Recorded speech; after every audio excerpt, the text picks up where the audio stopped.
Hi guys, here's a quick review of the topics we covered for sensation this past week.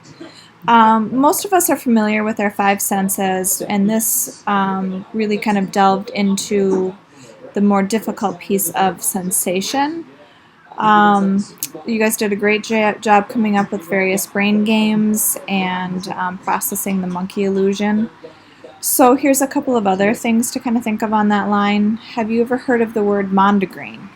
Mondegreen is when our ear hears something than what is actually being said. We often relate this to different songs. So about a year ago I had an experience where I was driving to work. It was early in the morning and I thought I heard a song about eggs and bacon, and it did not make any sense to me. And later that day I was driving with my girls and they were singing the song, and I'm like, why is this song about eggs and bacon? They're like, no mom, it's Thank You Next by Ariana Grande. So we always joke now when we hear that song, we sing eggs and bacon. But there's other common ones. Big old jet airliner. People hear big old jet had a light on. Secret Asian man instead of secret agent man. I've got two chickens with parrot eyes instead of I've got two tickets to paradise. So mondegreens is something else you can add to your sensation list.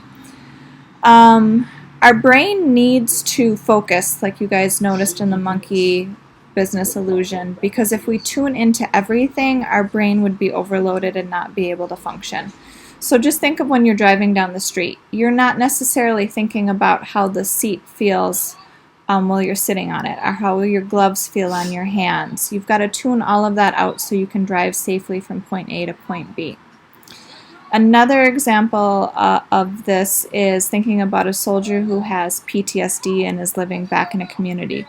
Something like the 4th of July and fireworks and firecrackers has a very different meaning to them, because they hear those sounds and their brain takes them back into safety and survival mode, and they don't process it as a fun event.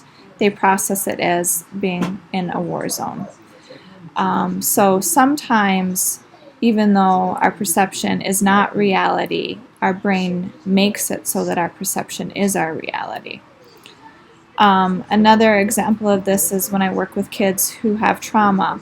I don't question their experiences, because even if I told them they were wrong, it doesn't make a difference. They experience their trauma as they perceived it. Let's think about if you were bitten by a dog. You could have a couple of different options for how you would react after that. You could be afraid of all dogs. You could be afraid of no dogs. You could be afraid of only dogs of that breed. You could be afraid of only dogs of that color. You could just kind of go with your life as is. So our perception does become our reality in certain situations, even though it isn't reality. I gave you a couple of extra credit options for this week and for next week. The one for this week had to do with American Sniper, which is an example of what we're talking about here. So if you watch it, write me a short paper and I'll give you some extra points.